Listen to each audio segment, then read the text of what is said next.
Let us begin with a gesture so ordinary you hardly notice it. You explain yourself. You post a long caption. You issue a clarification. You share a vulnerable truth. You make a public apology. You tell the story of your pain, your mistake, your growth. This is not incidental. It is not simply digital etiquette. It is confession. And confession, in modern society, is one of the most sophisticated tools of discipline. In earlier centuries, confession was the domain of the church. One entered the box, named their sins, and was absolved through ritual. Today, the structure remains. But the pulpit has changed. It is no longer the priest behind the curtain, it is the algorithm, the follower count, the timeline. You are invited, no, conditioned to confess. Not just your sins, but your identity, your opinions, your regrets, your doubts. This is what I referred to as technologies of the self, practices by which individuals police themselves by narrating themselves. You confess not only to be known, but to be accepted. To remain in good standing with the digital collective. Observe the structures of modern platforms, prompts to share, to update, to caption. There is pressure not only to have a self, but to explain it. You must make your trauma digestible. Your opinions balanced. Your apologies pleasing. You must account for every delay in response, every past transgression, every evolution in thought. You must manage the public record of your becoming. And you do so willingly. Because the alternative is suspicion, silence, erasure. This is not transparency. This is performance. This is not intimacy. This is exposure. Your self-narration is not for you. It is for the gaze. The gaze of the collective. The gaze of the archive. The gaze of possible cancellation. Confession culture turns visibility into virtue. The more you share, the more you seem real. But the more you share, the more material there is to surveil. You have become your own informant. Think of the influencer issuing an apology video. The friend explaining their mental health hiatus. The employee disclosing personal loss to justify a break. The artist explaining why their early work no longer reflects their current values. These are not just statements. They are performances of compliance. Proof that one has internalized the norms. It is not enough to feel regret. One must articulate it in the correct tone, in the proper medium, at the expected time.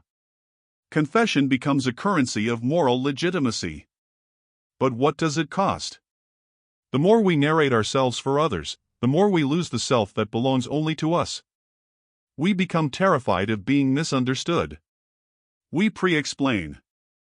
We over-explain. We justify our silences. We footnote our existence. We confuse confession with connection. Exposure with acceptance. Compliance with morality. Confession culture is not intimacy. It is governance. And the question we must ask is not, how do I explain myself better? But rather, why must I explain myself at all? Who taught me that to be seen is to be forgiven? That to be accepted is to be watched? And who benefits from a society where everyone is always narrating their compliance? You are not free because you are visible. You are visible because you have been taught that freedom requires confession. But perhaps what we need is not more confession. Perhaps what we need is the courage to be misunderstood. Let me ask you this. When was the last time you shared something online, not to express yourself, but to prove that you were good? At its core, to be misunderstood feels like a threat. Not just to our words, but to our sense of self. To be misunderstood is to lose control of our image, our intentions, our place in the social order. In a society where identity is currency, being misunderstood becomes a kind of social poverty, a risk to credibility, to belonging, to survival. But here's the paradox.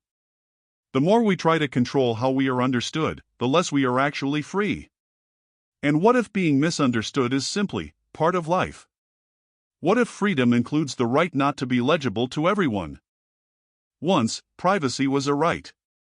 A boundary. a form of self-respect. Now, it's often treated as a suspicion.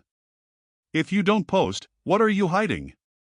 If you're silent, are you avoiding accountability? If you opt out, are you being difficult? We've been trained to think that withholding information is selfish. That silence is a moral failing.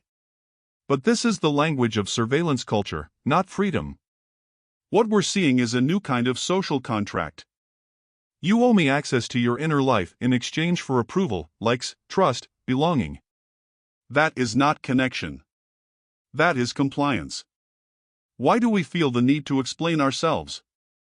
This is deep. The need to explain is often rooted in a few intertwined forces. Fear of rejection.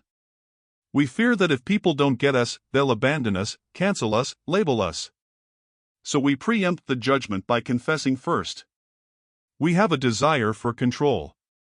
Explaining gives us the illusion of controlling the narrative. We think, if I say it first, I get to define what it means. Then there is the internalized authority we acquired. From childhood, explain yourself. Why did you do that? School, church, family, work. We've been conditioned to narrate ourselves through lenses of approval and punishment. It's not just that others surveil us, we have been trained to surveil ourselves. Where did this need for confession come from? Let's trace the roots, because this is centuries in the making. Religious confession. In Christianity, particularly Catholicism, confession is sacred. One must name one's sins aloud to be forgiven. The ritual became a technology, a way to govern the soul. This shaped Western ideas of morality and exposure. To be good is to confess. The disciplinary institutions. As outlined in Discipline and Punish, schools, prisons, and workplaces all demanded self-monitoring. The ideal subject explained their actions, obeyed structure, showed reflection. This trained citizens not just to behave, but to narrate their behavior as proof of conformity. Social media is now a kind of confessional booth. Now we live in public. Instagram captions, YouTube apologies, threads and TikToks of mental health breakdowns, career disappointments, lifestyle pivots. Algorithms reward emotional openness, but what they really reward is data. Every confession becomes content. Is it really anyone's business why you disappeared? No. And yet, we explain anyway. Because we've been taught. Absence must be justified. Silence must be defended. Presence must be maintained. This is the digital panopticon.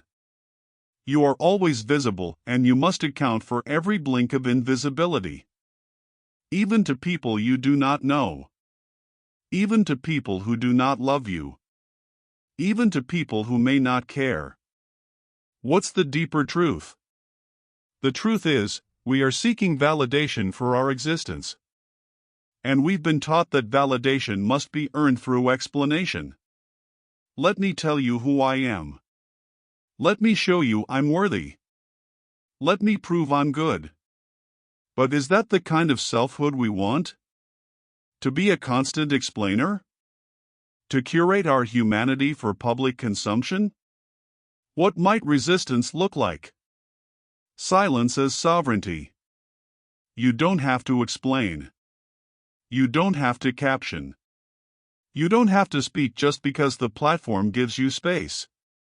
Opacity as freedom. Some parts of your life can remain yours. Unshared. Unpackaged. Undocumented. Misunderstanding as a form of liberty.